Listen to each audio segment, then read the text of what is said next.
C'est 20, l'Alpe d'Huez. Au menu de cette 10e étape, 209 km et 3 géants du Tour, la Madeleine, le Glandon et la montée finale vers l'Alpe d'Huez. 3 géants pour 3 échappés qui se dégagent dès le 6e kilomètre. Un trio composé des Espagnols Antonio Tauler et Elodior Jiménez et du Français Laurent Roux. L'avance des 3 hommes augmente rapidement. Elle atteint plus de 13 minutes 30 au ravitaillement de Rognier avant les grandes difficultés du jour.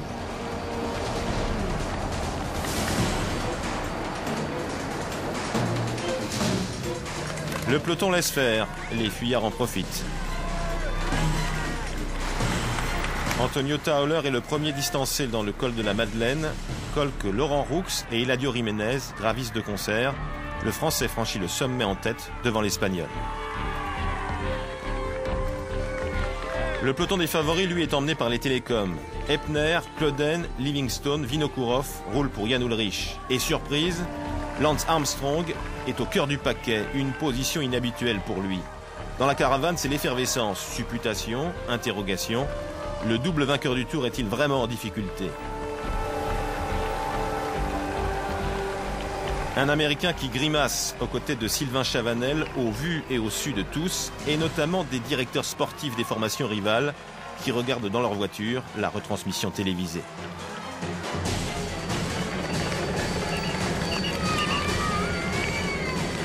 La course se déroule à plusieurs échelons. François Simon, lui, est lancé dans une autre bataille. Avantage aux Français dans son duel avec Stuart O'Grady.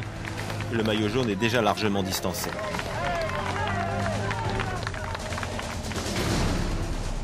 Pas d'interrogation en revanche pour Ludovic Capel, le champion de Belgique. Ni pour Yann Kirsipu, son leader. Ils abandonnent.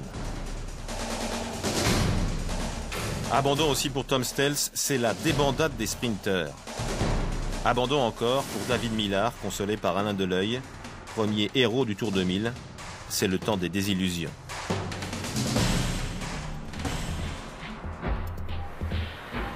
Loin devant, Laurent Roux attaque. Il mène toujours la course et se débarrasse d'Elodior Jiménez. Il peut déjà rêver au maillot à poids du meilleur grimpeur. Au sommet du Glandon, il passe en tête, comme à la Madeleine. Jiménez suit à 2 minutes. Et derrière, c'est Laurent Jalabert qui emmène le groupe des favoris à 5 minutes 50.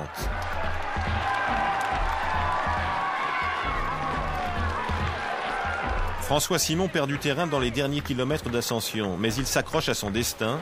Il reviendra dans la descente, aidé par Sylvain Chavanel.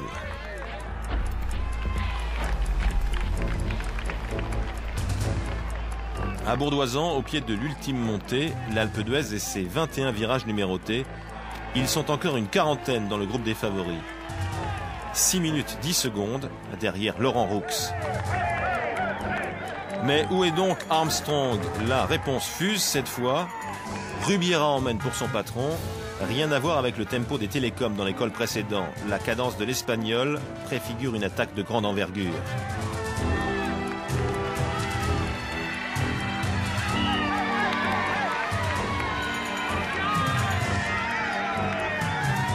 Une attaque qui survient après ce regard, le regard du Tour. Armstrong, roi du poker menteur, jauge Ullrich et s'envole. C'est bien lui, toujours, le numéro 1.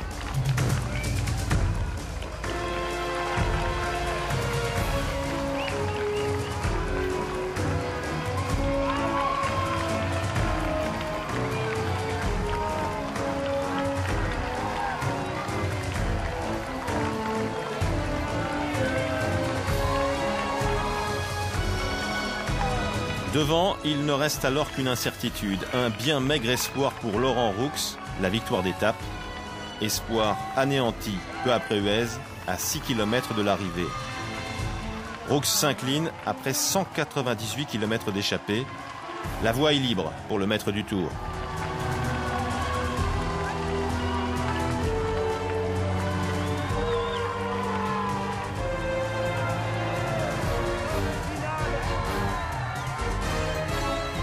Comme à Sestrières en 99, comme à Hautacam en 2000, Armstrong impressionne dès la première arrivée en altitude.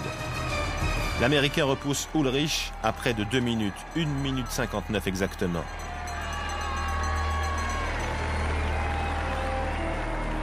Joseba Bellocchi, l'Espagnol, finit 3e, 10 secondes plus loin. Le podium du tour précédent est reconstitué, mieux encore même, puisque Christophe Moreau est 4e à 2 minutes 30. Les 4 premiers du Tour 2000 prennent les 4 premières places à l'Alpe d'Huez. Sevilla, meilleur jeune, est 5e.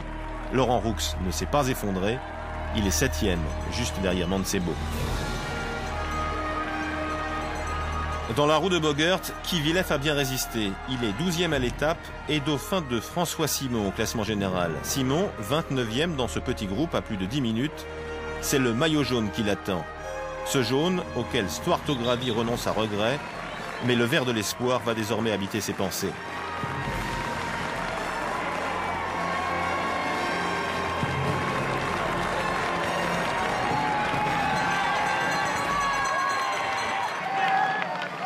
Étape, Grenoble-Champs-Rousse.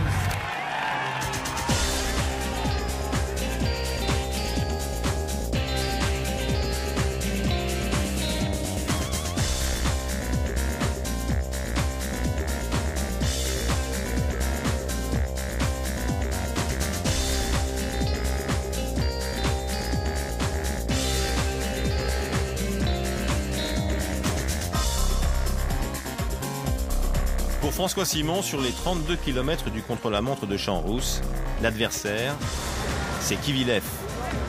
Le Kazakh espère, mais il déçoit. Il reprend moins de 50 secondes aux Français. Avec le repos qui s'annonce, ce sont une 2e et une 3e journée en jaune que s'apprête à vivre le papa d'Alicia. Le premier Français du jour est encore Christophe Moreau, mais il déçoit un peu. Il est 8e. Nul ne sait encore qu'il souffre de la gorge et des bronches depuis l'étape de Pontarlier.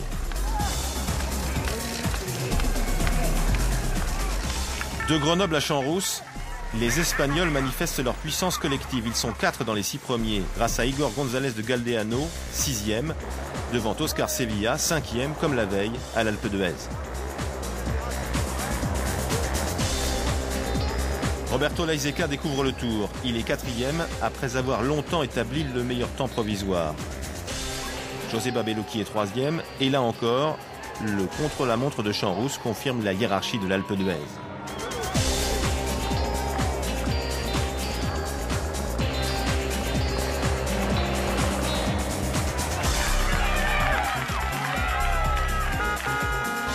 Jan Ullrich donne tout, mais il cède encore 1 minute supplémentaire à Lance Armstrong. Entre le 2e et le 3e pointage intermédiaire, pourtant l'Allemand a grappillé quelques secondes à l'Américain, mais c'est insuffisant. Le voilà désormais repoussé à 3 minutes 34 d'Armstrong au classement général. Un Armstrong encore dominateur avec cette fréquence de pédalage inégalée et qui passe comme prévu la seconde couche. En tête à tous les pointages, une légère pause aux 2 tiers du parcours pour finir encore plus fort. Belote, rebelote, on attend le 10 de Der prévu pour les Pyrénées. En 2 jours, l'Américain a distancé ses principaux rivaux et effacé plus de 10 minutes sur Kivilev. Pour lui, déjà, le coup de Pontarlier a vécu.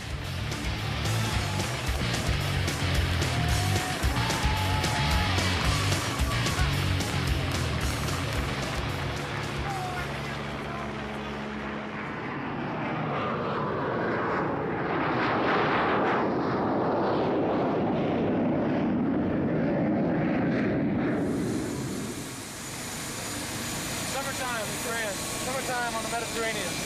Beautiful. 12e étape, Perpignan-Axleterre. Christophe Moreau lâché par un peloton groupé, c'est la surprise de taille de la première étape pyrénéenne. Moreau qui abandonne, victime à retardement de la fameuse étape de Pontarlier. Avec ce retrait, la France perd son plus sérieux espoir pour le classement général.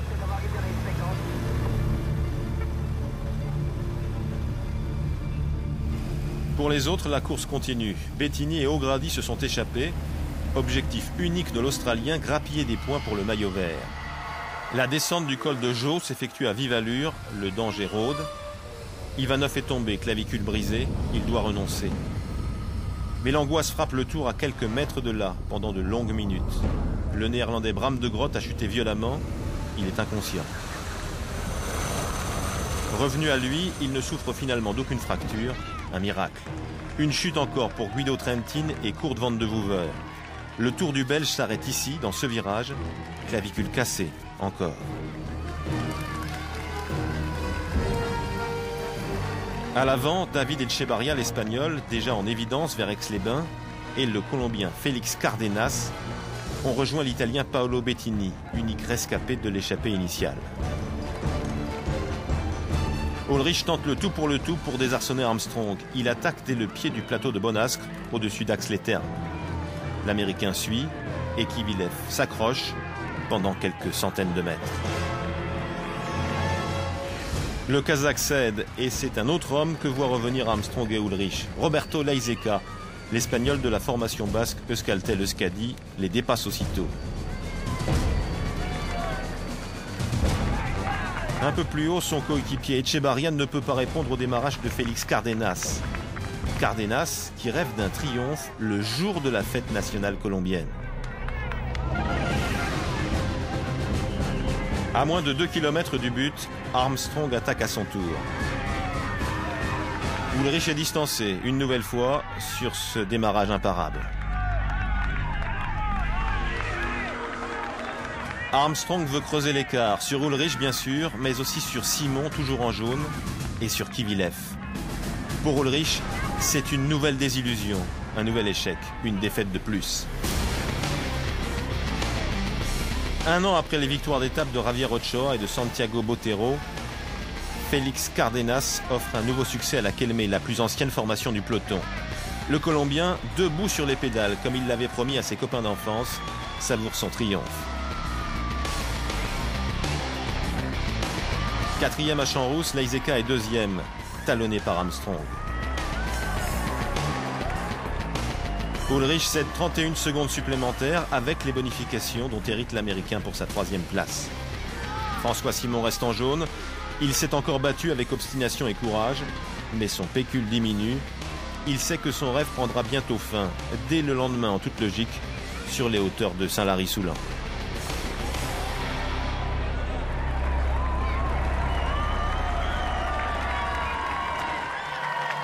13e étape, Foix Saint-Lary-Soulan. Foix Saint-Lary-Soulan, ou le morceau de bravoure du Tour 2001, l'étape des 6 cols, Portée d'Aspet, Manté, Portillon, Perresourde, Val-Louron et l'ascension finale vers le Pla d'Adet. 9 coureurs prennent la poudre d'escampette au 27e kilomètre. Parmi eux, 3 Français. Laurent Jalabert, Laurent Roux et Xavier Jean. 2 Espagnols, Lopez de Munain et Tauler. Un Belge, Vermote. Un Italien, Baldato. Un Polonais, Brosina. Et Vinokourov, le Kazakh. Laurent Roux franchit en tête la première difficulté du jour, le porté d'Aspet, devant Laurent Jalabert. Un Jalabert qui accélère aussitôt et se lance dans une descente étourdissante. Il file seul et creuse l'écart. Il abordera le col de Manté avec plus d'1 minute d'avance sur ses anciens compagnons d'échappée.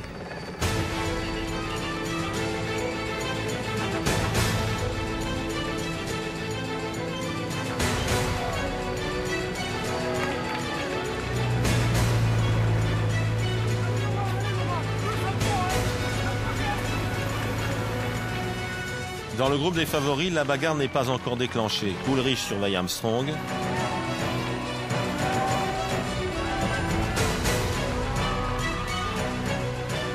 Et François Simon souffre, malgré le concours de Jean-Cyril Robin.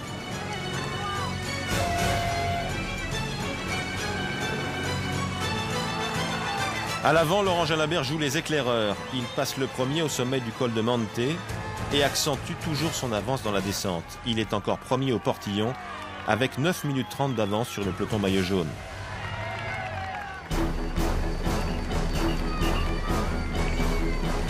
Un groupe principal qui explose dans Perresourde sous l'action de Jan Ulrich. Un homme, un seul parvient à le suivre et c'est Lance Armstrong.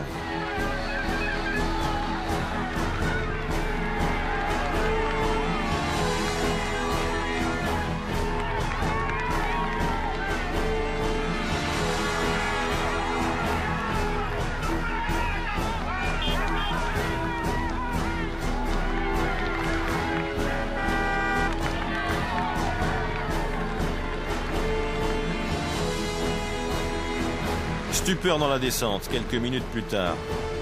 Ulrich manque un virage, il file tout droit et disparaît en contrebas. Mais comme Bernard Hinault dans le Critérium du Dauphiné 77, l'Allemand réapparaît très vite. Il saisit son vélo, remonte et repart bientôt, aidé par Kevin Livingstone, son coéquipier. Il en est quitte pour une belle peur.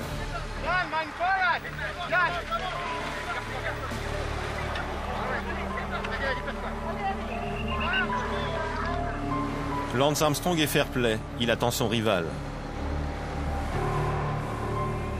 Le maillot d'Ulrich est marqué par la chute, mais le champion d'Allemagne a déjà repris le dessus. Il revient sur Armstrong, accompagné désormais de Kivilev et Bellocchi.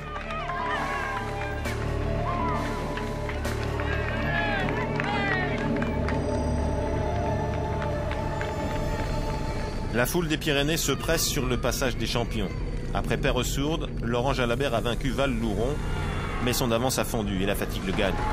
Il tombe à l'entrée de Saint-Lary-Soulan, à 13 km de l'arrivée.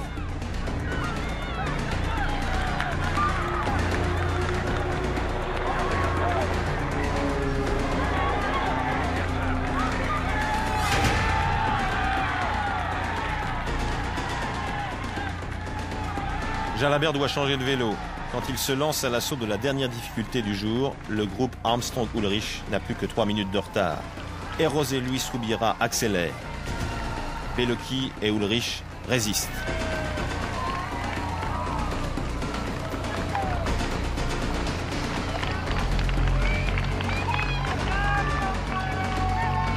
Parfois critiqué pour son attentisme, l'Allemand se surpasse dans cette 13e étape. Il attaque encore. Et seul Armstrong, une nouvelle fois, reste dans son sillage.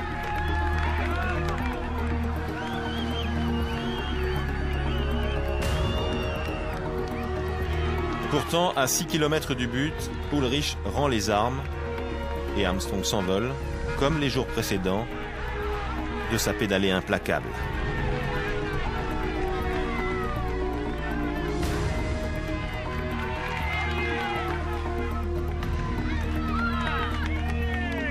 Implacable, Armstrong l'est aussi pour Laurent Jalabert, 1 kilomètre plus loin. Échappée terminée pour le Français après une offensive de 162 km.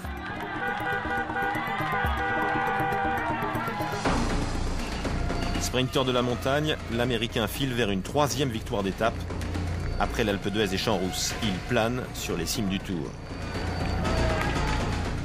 Jalabert résiste, mais il est repris à son tour par Ulrich, puis par Bellocchi et Heras, transcendés par leurs supporters.